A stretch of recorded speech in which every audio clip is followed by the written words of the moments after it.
Hey, middle-aged gamers, welcome back. I'm here today because the fan is not here, so Antoine gets to have a break and stop using that sexy voice. Otherwise, so lots of stories happening. If you didn't know, we had an extra recording session this past weekend, so keep an eye for those videos launching from December 17th and upwards. So like 3 extra videos will be recording over the next 3 weekends. With that being said, you might have seen lots of stories popping up on PC Gamer, lots of stories on regular news, and Antoine's going to talk to us about one of them. Absolutely. And of course, since we are nearly at the end of the year, you know what that means, guys? Of course, the Game Awards again, and we're gonna talk about it in December and everything. But I've seen something, and of course, I'm sure that you have seen it as well. The oh, wait a second. Can you take over? I have a problem. Sure, no problem. What the hell? Sorry. Some advertisement pop out of nowhere and scream in my ears. Oh my god. Sorry, I'm live and I edited my advertisement. So I'm going back again to my Game Awards. So, one hell of a hook, to start a video. That was all on purpose, of course. So I was saying Game Awards. Yes, you know, this beautiful gaming award where your vote doesn't count. Well, for 10% and 90% are journalists telling you what they think about what you should like. Anyway, that's not what I'm supposed to talk about today anyway. Yes, so what we have seen is that the Game Award did something which makes them rather irrelevant for me right now. They decided, and they didn't communicate at all. They just put it in an FAQ, you know, like a side note. Hey, change of rules. Starting this year, we are allowing DLC to be nominated for Game of the Year. Just to remind you, yes, DLC, which of course have their own category, right? No, not Which really. is well, there's something called best ongoing game category, which include Destiny 2 The Final Shape and Diablo 4 Vessel of Hatred. So yes, it's more like live services game more than DLC. I agree on this. And you could create a pure DLC category, but they did this for one and only thing, of course, and it's Elden Ring Shadow of the Erdtree, which is not. Yeah, I know you're happy about it. I'm not, because it's a DLC, and it's not a brand new IP. It's not something that studios spend 8 years developing. It's a continuation of the same story, so it's not a new game. Yes, it's grand, it's fantastic, and if they win Elden Ring, I remind you, won 2 years ago Game of the Year. So if Elden Ring 2, Elden Ring, it's not Elden Ring 2, sorry, my bad. 1.5, it's a DLC. Win, then for me that's kind of irrelevant. We last year, same Game of the World, I was criticizing the fact that Zelda Tears of the Kingdom was nominated because I was saying that's more or less a DLC, right? That's a brand new adventure, but that's still, you know, the same world and everything. Here, there's not even this, you know, line in the sand. No, that's a DLC right here, Game of the Year award nominated. I find it very strange and discrediting for a lot of studio, right? Because you only have what, 5 or 6 nomination on a very wide pool of game, and now you include DLC. Like, I mean, was it Phantom Liberty or something like this on Cyberpunk last year? Why they couldn't have been nominated then? Because same as Shadow of the Erdtree, that was a very big DLC. I don't know how much loved it was, but that was a rather big thing as well. So now I found it rather unfair. If I try to find some good thing about it, maybe that would force, and would people spend lots of money just for an award, but maybe that would force studio to really try to clean their DLC, try to add more content and make it maybe something more than just a cash grab, because that's what it is for me, right? DLC is a cash grab on the game which worked. Because if the game didn't work, there's no need for DLC. So I completely refute the fact that I have a cash grab in my list of nominations. So that's my little yeah, I'm a little peeved, is that how you say politely, about this? And more than that, it's really the fact that they did. You guys knew it? Like I just read someone talk about it. Say, hey, did you know that the Game Award put it in the FAQ? Like as a side note, hey, we're not going to say it too loud, but yes, it's now you can have DLC in your Game of the Game Award. No, if you want to do this, create a new category. You already have 22 or 23 category. What's one more? Right? So, no, not really happy about this. I'm quickly gonna check my notes that, what did I say more in there? Um, no, that's basically it. See, I don't even need my notes to yell about my stories now. That's fantastic. Hey, see, after 4 years, huh? Started to sink in. So what honestly, what do you guys think? I know that Korean you are very happy about this, but now you're not? Ah, you're not happy. Okay, fantastic.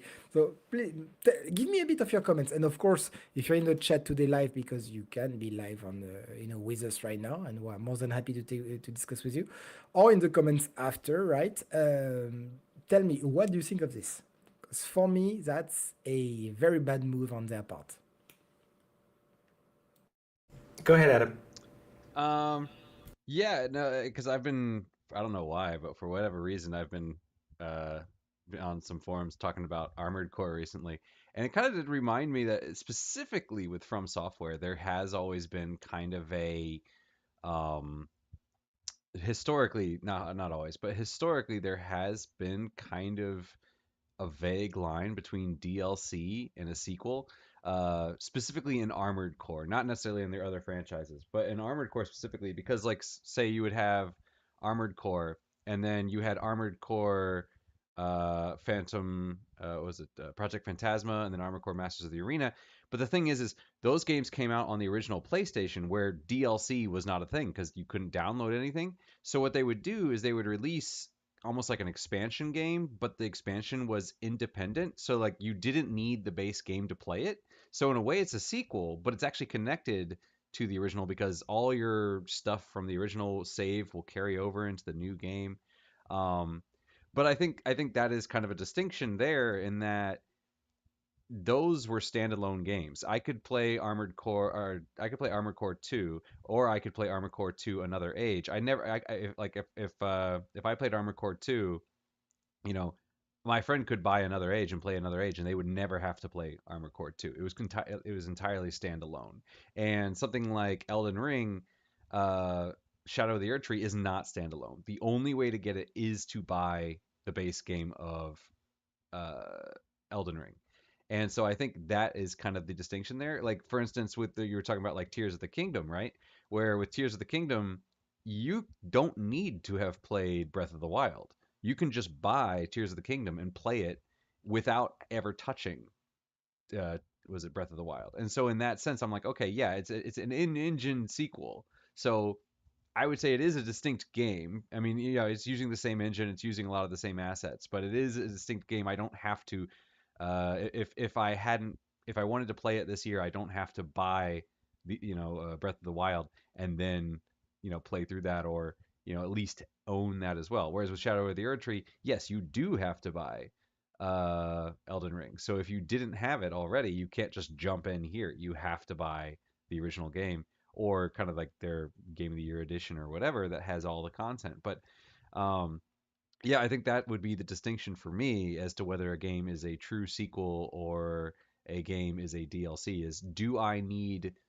Can I buy this independently? Or can this function independently of the first game? If so say something like Fallout 3 versus Fallout New Vegas, two games, both in the same engine, but completely independent of each other. You could buy one, you could buy the other, you could buy both, you could buy, So yeah, but yeah, I think like the Phantom Liberty is a perfect example because I hadn't even thought of it. But yeah, the fact that it was listed under best ongoing game, whereas Shadow of the Erdtree is not an ongoing game. It's its own game.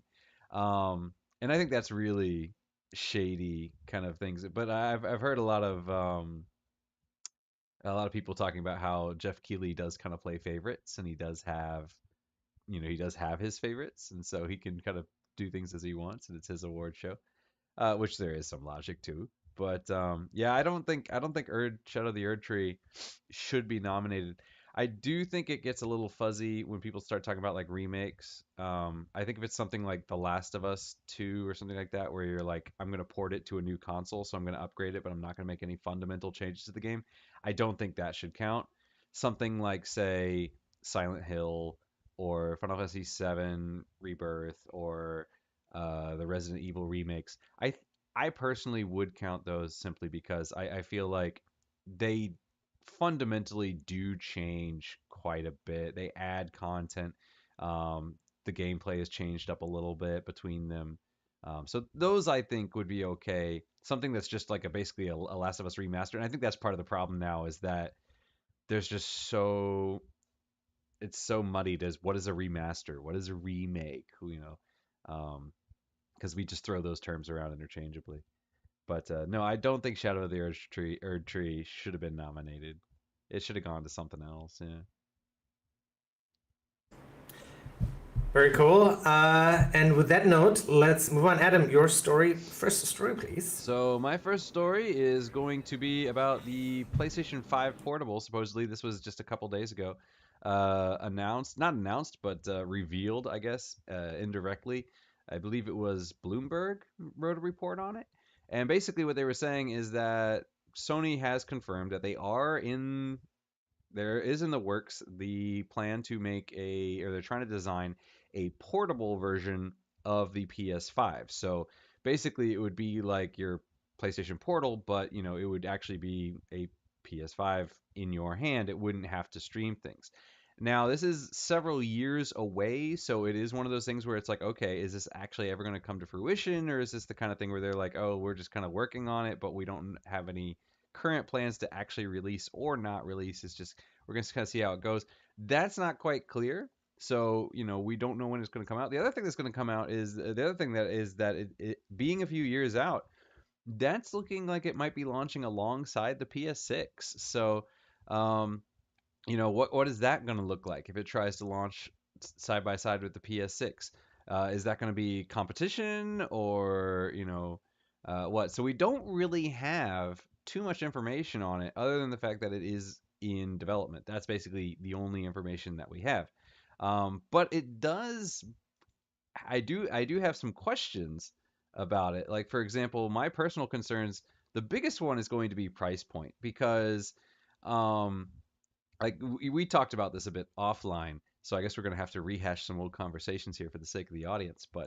Uh, but like for my concern, I'm thinking, you know, if this is, if it launches side by side with the PS6, if you're given the option, okay, I can get old gen tech, but I can have it in my hand, or I could have the new and shiny PS6.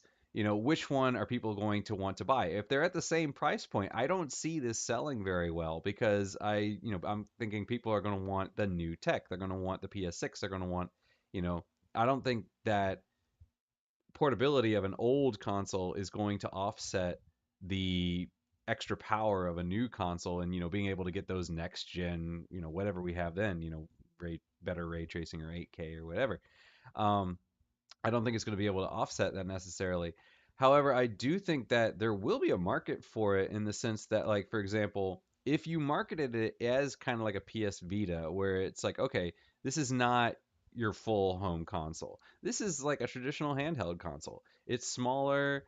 It's not quite as powerful. It's PS5 power, but by then we're going to be in PS6 power. So, PS5 power is going to be outdated, you know. But you can carry over your PS5 library, take it on the go, and especially if they do like what they did with the PS4, like we're still getting games for the PS4 even now. So if we get cross-gen games, especially if they go back to doing cross-buy and cross-save, I could definitely see a market for this where they're like, okay, like for instance, we had GTA, was it GTA 5 on PS3 and PS4 and a PS5 version, so it's like, okay, GTA 7, or I don't know, we probably won't have 7 by then, right? It's going to be another 25 years until we get that. But whatever game comes out, maybe Red Dead 3 or something. If you have a PS6 version and they have a PS5 version, it's like, okay, you can play the portable PS5 version in your hand, or you can go, and then you can just upload your save to the cloud, download your save real quick, and then continue playing on your PS6 in 8K.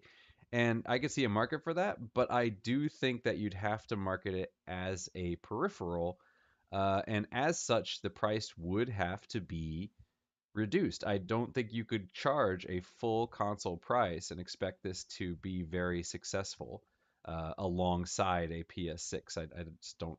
I personally don't think that would work. I know Korean has different opinions on that, but yeah, for me, it's kind of like, who's your target audience here? Is your target audience going to be, we want people who don't have a PS5 getting a PS5 portable, or is it going to be, we want people who are getting a PS6 to have this on the side? You know, it's one of those things where, like, is this your primary thing that we want people to buy, or is this a secondary thing like on the side? So I don't know, but I know Korean has some opinions. So I'll let Antoine go first. Are you sure? Because I'm gonna take ages. Maybe That's you want fine. to go first. It's all good. I mean, Adam and I already talked about this, so you go ahead. For me, Sony always had the wrong strategy on handheld. Because for me, a PSP or a Vita or something, it was always where you would put the trashy suite, the trashy sequel of a game. Like, you know, if you watch a Disney and you see the Little Mermaid, oh, great movie, and then you have the sequel for Cash Grab, you know, the Little Mermaid 2 and 3, which are don't want to say completely crap because I haven't seen them, but clearly it doesn't have the same success. So you put it on another platform. For me, it was that, you know, like you had a FF12 on your PlayStation, and then you get some FF12 whatever story I can't remember for the handheld, or you had the Valkyria Chronicle, and then you put 2 and 3 on. It never had, like, I'm gonna take you 30 years back. I know that's a lot. Do you want your little Game Boy with no backlit screen, a screen like this in black and white? Or do you want your Super Nintendo, right?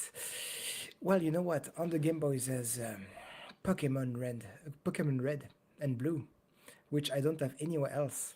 And that's an extremely powerful IP which gonna make me buy a Game Boy, an Advance SP, a 2DS, a 3DS, and etc. etc. etc. They built the whole mobile console around an IP, which Sony does not know how to do. Like Tetris, right? You have Tetris on your NES or Super NES? No, you have it on Game Boy, and it's a hit. So before you try thinking, do I want a mobile handheld of or PS6 for the same price point? What's the advantage the mobile would have, other than the fact that it's mobile, that's like a Switch, you can put it on your TV or something? What makes me want to buy? Why is it that I love PlayStation and I never bought a 5? Because there's no powerful IP which makes me want to buy it. Until they talked about Ghost of Yotei, but that's a different story. But see, you need, like, for me, these consoles, like in a train, they are the fancy dining car. It's great to have a dining car, but if you don't have a locomotive, right, to pull the train forward, you go nowhere. And that's exactly what it is for me.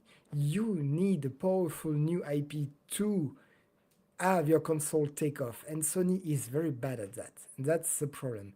They were very good on the PS4 with Ghost of Tsushima, which sold lots of console. At the very beginning, I think they also have a Nathan Drake, please help me. Uncharted series, you know, like I got the limited Uncharted edition. There are some strong IPs, and on PS5, I never found the same hype for this kind of. I never found the IP which makes me want to buy a PS5. It's gonna be the same problem on PS6, gonna be the same problem on mobile. You want me to buy it? Cool. You have the hardware. It's beautiful. It's fantastic. It's still expensive, but why would I buy it? I have my PC. I have the Game Pass. Sell it to me. What are you gonna put on that console which makes me want to buy it? Nintendo is excellent at it. Xbox, because of their multiplayer universe, is very good at it. Sony is completely losing its touch these days because they just can't sell on Square Enix Final Fantasy. This is gone for me, so they need to find something else. My take, at least. Sorry, I'm doing some work stuff, so it's one of those days. You know, I think the thing that Adam, well, you guys are not into that, right? Is to me, the change was not the games that came with the Nintendo Switch or the games that are going to come with a potential PS5 handle. It's just the handheld experience. That's just plain it. I just got my Steam Deck on Saturday, last week sometime, right? And I just, like last week, right? And literally, as much as I was enjoying Dragon Age Inquisition, I dropped it like a hot rock. Dragon Age Inquisition is done. I am back to handheld gaming, and dude, it just feels much better. It's a much better experience for me. I mean, like, I feel like sitting in front of a TV, even if you're sitting on a couch with control, doesn't feel nice or comfortable. Like, just sitting on the chair and just looking at the screen, it just feels more natural. I have no idea, but the thing I can say is what's taken off is handhelds, right? You look at from the Switch to the original Steam Deck, right? The LCD version of the Steam Deck to now we have almost every single GPU manufacturer has made their own device. Zotac, MSI, people have made the devices. You've got the Chinese companies, the Aya Neo series, which is kind of like now the second class devices, but handheld gaming is only expanding. And as I was arguing with Adam yesterday we're discussing online, it's like, to me, the market for this is just people who are like, I don't want a PlayStation 5. I don't want this big device. I don't want to sit in front of a TV. I just want to take this on my commute, or I want to play this secretly at work, or I want to take this when I go to the beach, right? Or I want to sit in the park and play this. Like, it's a good feeling, like, honestly, like, and it looks so good, like, and like playing the Steam Deck, I have the OLED version, and it is massive, it is heavy, but it was still fun. And it is just like going back 30 years ago, right? When gaming in the 90s, and I'm like, wow, this experience is now in my hands. Or even I can play, like I talked about I Am Future last week, and I was playing I Am Future on my Steam Deck, and it runs well and it looks beautiful. And to me, that's where I think PlayStation is gonna corner the market, in my opinion, again, for a AAA experience, handheld experience, where there's no fiddling like you have to do with all the other handhelds except the Steam Deck. And you get this brilliant catalog of single-player, high-quality experiences that Sony's going to make sure they're optimized, like Valve has done with Steam Deck Verified, right? Where anything that has Steam Deck Verified does, that means you can see the text, the gameplay as well, the controls all mapped out. You don't have to play around with the controls or anything like that. And I think, like, honestly, like, I would consider getting a Sony handheld just because it'd be a nice chance. But we'll see how that plays out in the future. Yeah, for me, it's just going to come down to price. If it's like, if it's the same price as a PS6, I'm like, oh, can I justify, because I'm going to want a PS6 100%. And I think most of the PlayStation market's going to want a PS6. I don't think they're going to say, especially if you already have a PS5, I don't think you're going to be like, I'm going to spend, I could buy a PS6 or I could just buy a second PS5. It's just portable. But I already have a PS5. I don't see a lot of people jumping on that over a PS6. So I feel like you'd have to market it as like a secondary console, not a primary console, to get people on board. That's just my opinion. So I disagree, Brad. That will turn this 1 hour show into something much longer. But I'm excited. I hope, yeah, I hope they get something right, because it would be nice to have like some other competitor besides top tier solutions right now would be Asus at the top. Like I was telling you, Asus's top model is $800. I can easily see Sony charging that for a handheld, which has the equivalent hardware inside. Yeah, we'll see. But yeah, of course, Adam disagrees. All right, moving on to my first story for today. My first story is people were interested about the game industry, so I found an interesting story. It says, this was an interview done with a former Xbox executive who has basically said, game developers or the game industry is in a bubble at the moment. And the TLDR is basically game developers don't listen to consumers anymore, or gamers. Like, they make a game for their view of way things should be, right? And I kind of see it, but at the same time, I kind of don't. I think the game industry, or gaming, like as I was writing out my notes for this yesterday, I've come to the realization that gaming has expanded so much that, yes, as a game developer, you can make games in a bubble, which is fine because there's like going back to when gaming was super niche again, going back to the 90s, right, where it was like, hey, if you're a gamer, you're a nerd, or you're an introvert, or and now you see so many people gaming on so many different devices with so many different stories and IPs, and you have games for every single person.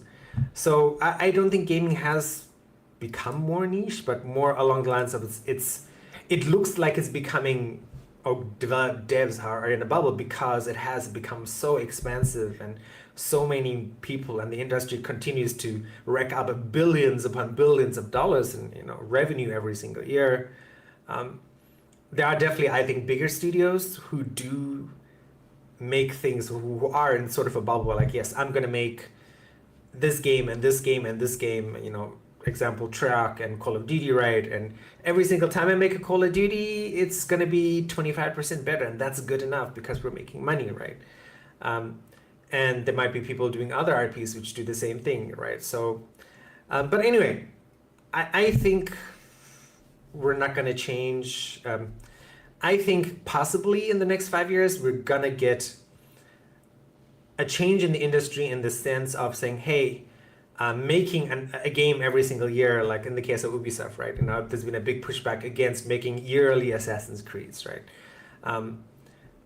I think that has to change. Call of Duty, on the other side, I think is not going to change from a yearly IP just because it continues to make so much money, because the esports behind it is still quite popular in terms of views. Maybe that doesn't make money, as we know about esports.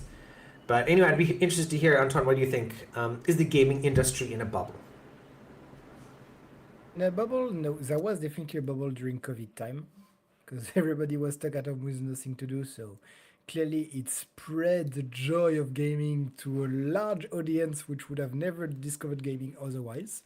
So, and after this, of course, so that was a COVID bubble, and then it burst. So if you're still playing video game at this time, like 4 years after, then I think you're gonna keep playing for a very long time. Yeah, no, definitely. So I don't think it's in a bubble. It's in a steady trend going upward. And as you said, we'll have more PlayStation, more handheld device, more competition on the market. At some point, I'm pretty sure that new players are gonna come in. No, it's honestly steady trend for me, and no bubble. If there was a bubble, that was during COVID, and it's already passed. And then the other question, Antoine, do you think developers have stopped listening to gamers? Oh, they never listen to gamers. But sorry, didn't say that. No, no, no. No. Depends. Are we talking about AAA games where it's like Netflix? I need these kind of characters, this kind of random, not same story as usual, just change the skin. Oh, I have a Far Cry 6. Oh, sorry. And no, they just tick boxes because it's too long to create, too much money, too much interest in there. They're gonna try maybe to change the gameplay here and there, but AAA games developers are not listening to you, they're listening to your shareholders, right? If we're talking about indie gaming though, they need to listen to people who play their game because they need to sell. So they launch an early access and they are Subnautica. So here's my game. I think it's pretty good. What do you guys think? Oh, you could add this and this and this. Oh, this makes sense. I can add it, and it's requested by many people. So that's a nice addition. This is completely stupid, so let's forget it. And they can just pick whatever there is. Dev who listen to their community. That's not the big ones. That's clearly not the big ones. The big ones can't afford to listen to the community. Unless it's a big cancel culture, concord, blah, blah, blah, blah, blah. Anyway, but otherwise, no. It's not like they don't want to. I'm sure the developers who are creating the game, they are reading the forums like you and me, and they're like, oh, that could be great. Hey, boss, can we do that? They said no. Oh, okay. And that's it. Ask Peter Molyneux. He does whatever he wants with his game. He doesn't listen to you. He listens to his inner voice. Good example. Adam, what's your take? No, I read the article and I think they had some really good points. I mean, to use the example that they specifically mentioned, Dragon Age Veilguard. And so they were talking about how when, like it just feels like the development teams a lot of times do feel very detached from their audience. For example, we've seen Arrowhead do it, with Helldivers. We've seen the teams from Veilguard do it. We've seen I'm trying to think of other games that have done it. There have been quite a few stories over the past year where fans will lay down criticism, perhaps harshly, but then the dev teams do act in an unprofessional way and basically start name calling, and they're like, "You guys are idiots and chuds, and you guys need to screw off because you don't know art if it bit you in the ass." And I mean, and then that of course disenfranchises your audience, and they're like, "Wait, why do I want to buy your game again? Why do I want to give you money?"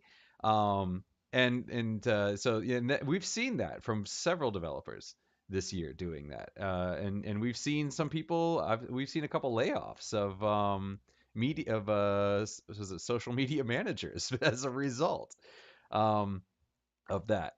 But then also too, like the other thing they were talking about is that there's this feedback loop. Like for instance, with Dragon Age, like they were saying specifically with Dragon Age Veilguard, they basically came out when they were developing the game, and they're like, okay, this is what we want people to think of when they think of our game. And one of the lines that they specifically said in Veilguard was a return to form for BioWare. And because a lot of times, like for instance, if I'm a journalist and I work with uh, a developer, you know, at first that might be a professional relationship, but over time, if I continue working with them, that just naturally develops into a friendship. That's how humans work, right? The more we socially interact, the more attached we get to each other. And so I'm not talking to this person professionally. I'm talking to a friend.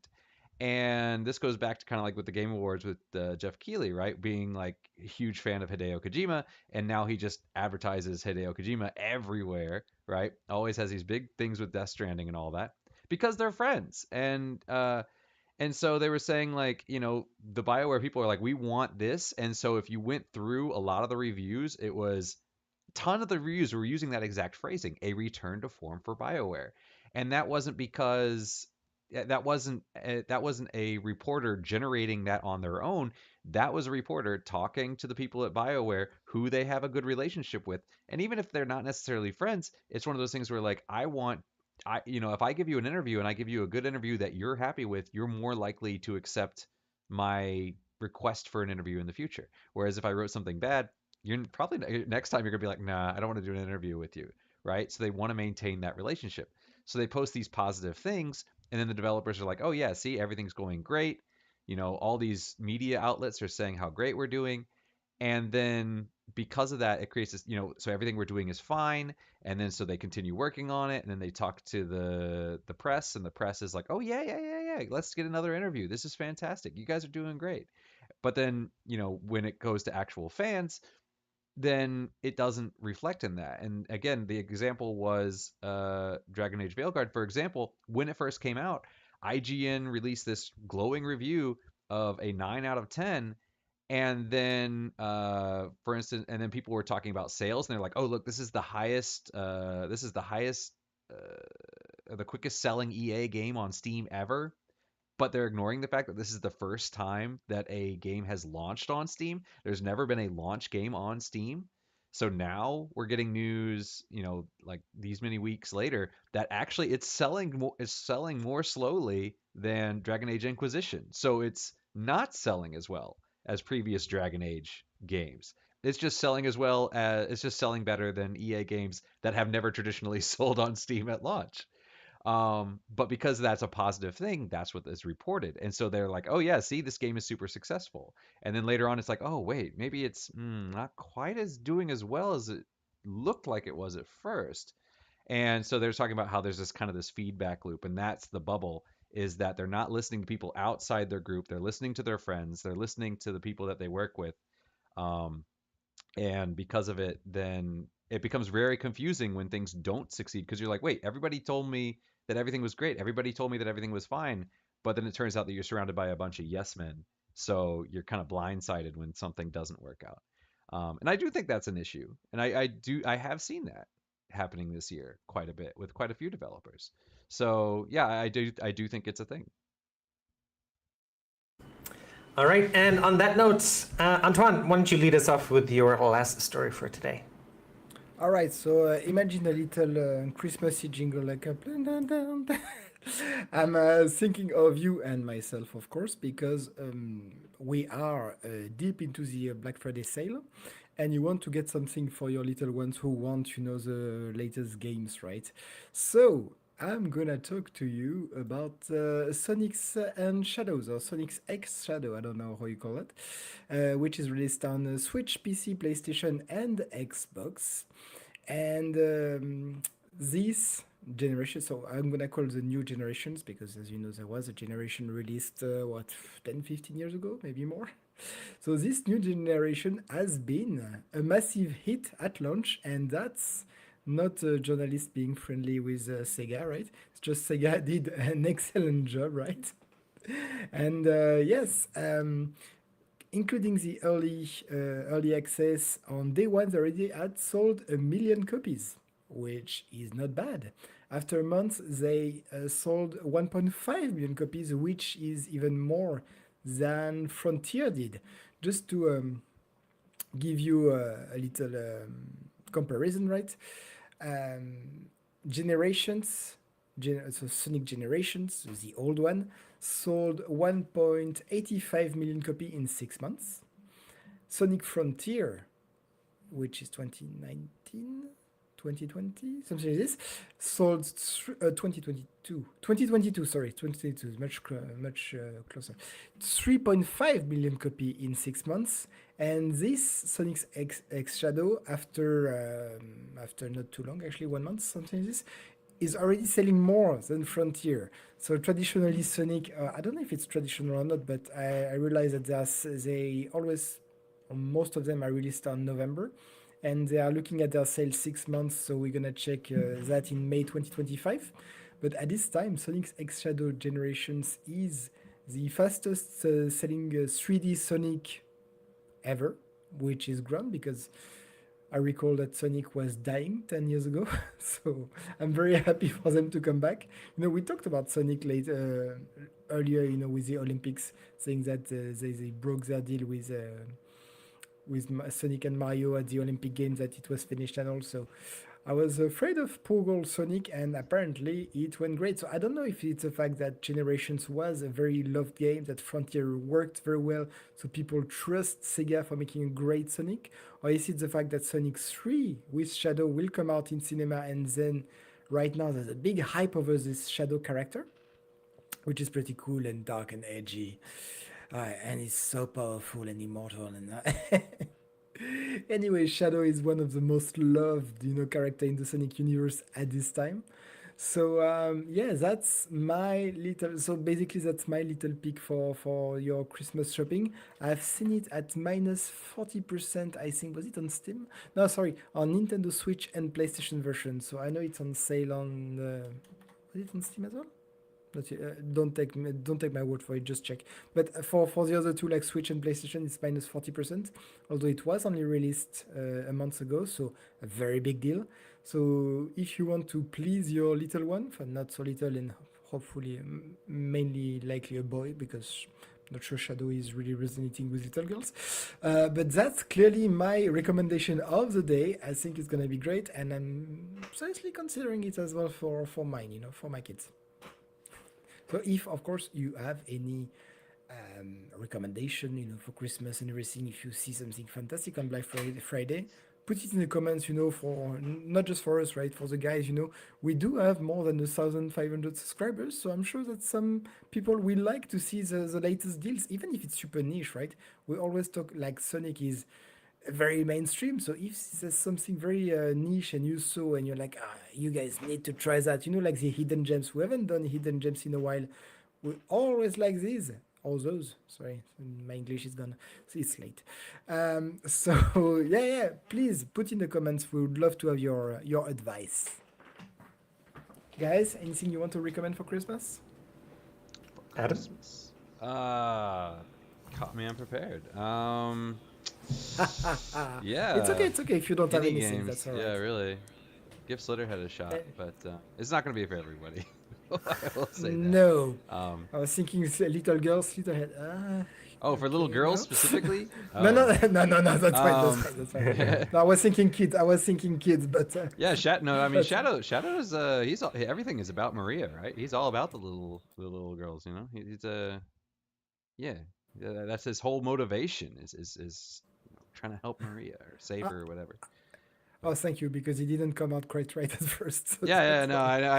and while I was wording it, I was like, how do I word this and make it not sound terrible? I can't think of a way to not make it sound bad. But I mean, like Yes, he he does it for care very Maria. He's much. all about, like Yes. that's his whole motivation, right? He's there for you. He's a protector, So, but no, a game for kids. Yeah, I can't think of any off the top of my head, but there's plenty out there. Ah, yeah, exactly. That's all right. Just take your Switch catalog, and I'm sure that you'll have a lot of interesting things. Yeah. Yeah, I never got into the 3D Sonics. I don't know. For me, it was always I liked the 2D ones. I played Sonic Mania. I really enjoyed that. But yeah, the 3D ones, I don't know. That I guess because the gameplay for me felt a lot like Subway Surfer, which is just something I was never all that into. You never But tried Sonic Adventures? I actually Sonic Adventure was probably the only 3D game that I really played all that much of, and I liked the open world kind of stuff, but like I don't know. I felt like either I was going slow and I wasn't being really Sonic-y, or it was going really fast, but then it felt like it was kind of on rails. And so I just never got into it in the same way that I got into like, the originals. So All right, and your final story for today? So my final story for today is more news. Supposedly, Sony might be buying out Katakawa. So if you don't know who that is, well, they're the company that controls From Software. So a lot of people in the gaming community are really kind of freaking out because they're like, "Uh-oh, it looks like another acquisition's on the line, another acquisition's out here." But actually, there's a lot more to this story than we originally thought. So it turns out that probably the biggest reason Sony wants Katakawa is not for the gaming, but rather for the anime, because Katakawa owns a lot of anime IPs and Sony wants to boost her Crunchyroll. So they probably want that so that they'll be able to, kind of bolster their Crunchyroll, which actually in the West has caused a lot of people to kind of panic. They're like, oh my God, Sony making a huge acquisition like that? This is monopolistic behavior. This is not good. However, oddly enough, in Japan, people are not concerned because Crunchyroll is very small, and compared to a lot of other streaming services in Japan. So, and there's dozens of them in Japan. And, maybe there's not so many over in the West, but there are tons of anime streaming services over in Japan, which makes us not even remotely close to a monopoly there. Maybe here, but not there. However, as some people have been pointing out online, it still wouldn't be a monopoly because if we're looking at subscriber counts, Netflix at 283 million, Amazon at roughly 200 million, Disney Plus 154 million, Max at 110 million, Hulu at 50 million. Any guess what Crunchyroll is? 10 million? 10, 15? Crunchyroll is a whopping 15 million. It's not that many at all. And so because they yeah, you're pretty close with with 10. So they're 15 million. So they're barely scratching these subscriber counts. And obviously Netflix and Hulu and Disney Plus and Max have tons of anime offerings as well. So as far as a monopoly, they're not really a threat. But of course, obviously, from the gaming perspective, a lot of people are worried. Are they going, if they do own From Software, are they just going to say, hey, you know what, From Software, you're just doing Bloodborne style stuff where it's going to be PlayStation only from here on out? And obviously, that's really shady. I'm kind of in the same boat I was with Blizzard and Activision and Bethesda, where I'm like, you know what, I'm not for it, but as long as you keep your games multi platform, I'm fine, especially old IPs. I do think From Software is a little bit different though than say like Bethesda, because with Bethesda, something like Starfield, fine. It's a new IP. I don't really care. But Elder Scrolls, absolutely, I want those to be multi-platform. But From Software is a little bit different because I feel like they're not even just about one franchise or two franchises. They basically corner the market on an entire genre. I mean, there are a few games that have kind of broken out, like Lies of P, that are successful. But I think, you know, if without if From Software went exclusive, that Soulsborne genre as a whole would be hit really, really hard. So, in my opinion, if PlayStation was to go, say, the Bungie route, and they're like, hey, you know what? You're technically under us, but you can do what you want and develop what you want for who you want, fine. But ultimately, I'm not that big into acquisitions. But there is one last piece of this puzzle.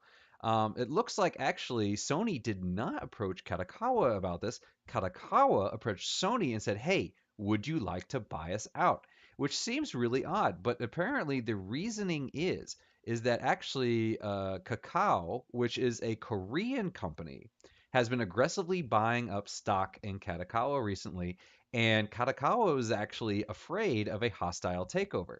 And Sony being another Japanese company, because it's really hard to buy out Japanese companies. They have a lot of these laws where they can't be sold to other companies, especially companies that are based in other countries. Kadokawa was like, uh-oh, if these guys buy too much stock, we could have a hostile takeover on our hands. Hey, Sony, this other Japanese company, how would you feel about buying us out? And so, that would basically keep the company Japanese. And so it looks like that actually might be the reason for it. Not Sony wanting to bolster Crunchyroll, but rather Kadokawa saying, hey, we want to remain Japanese. And Sony being like, that's actually a pretty good idea. So, yeah, it'll be interesting to see where this goes. I really do hope, as I said, that they keep basically all their games multi-platform. Um, I know a lot of people are really hoping for Bloodborne 2, so maybe if From Software is under Sony, they'll finally be getting that. But yeah, I don't know. I thought it was interesting news, so figured I'd report on it. Antoine? Well, yeah, I'm wondering what Tencent is going to say about that. They still a minority shareholder, but I think they still have about 30% of It's a pretty big chunk, yeah. Yeah, it's even higher than Sony. Right. Yeah, pretty much right. Maybe 51 more.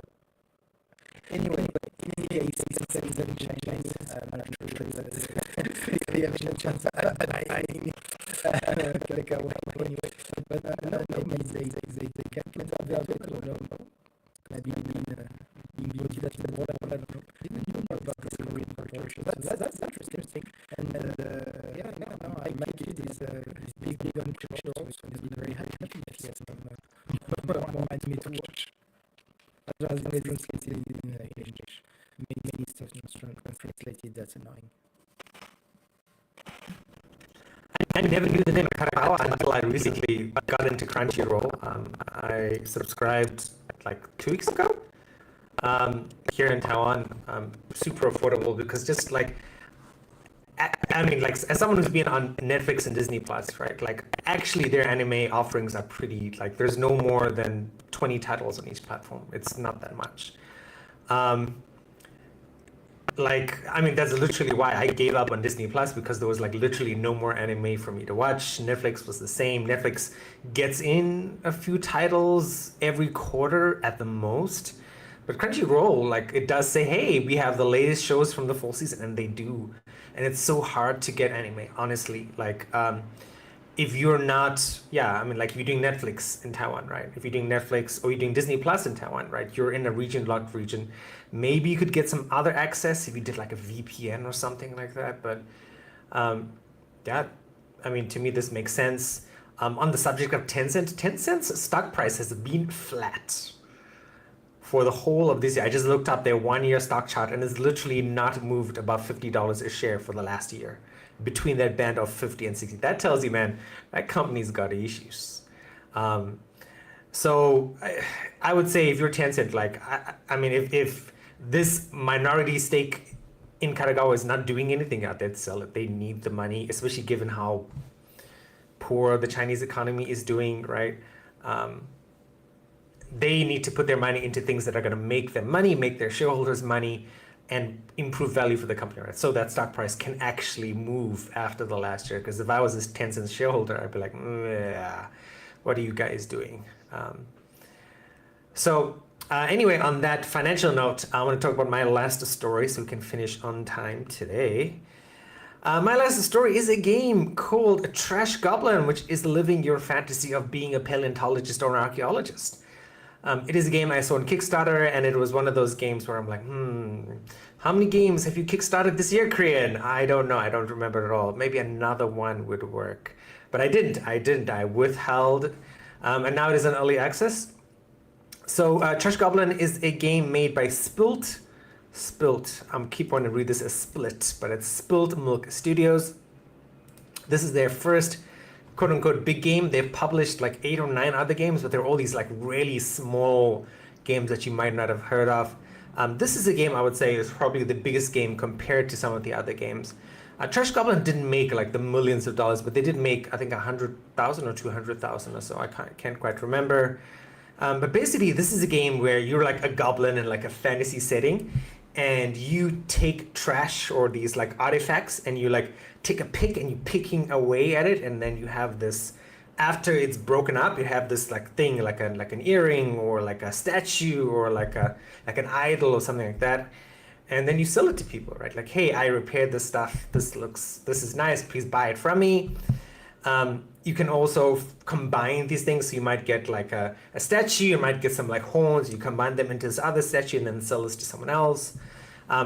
The usual stuff for me, right? It's got this cool art style, but I love this aspect of this game is just, yeah, you're like in the trailer that you watch, right? You sort of like at your desk, you're tapping away and then you swivel around to the customer stand and then you're back at your desk. And it's such like a seamless experience. One thing I will say that this is a Kickstarter game, right? And this is their first Kickstarter. So what that means is there are caveats like doing a Kickstarter, right? And they said even on the early access for Steam, one of the things I find as a warning label is like, hey, we don't know how long we're going to be in early access, right?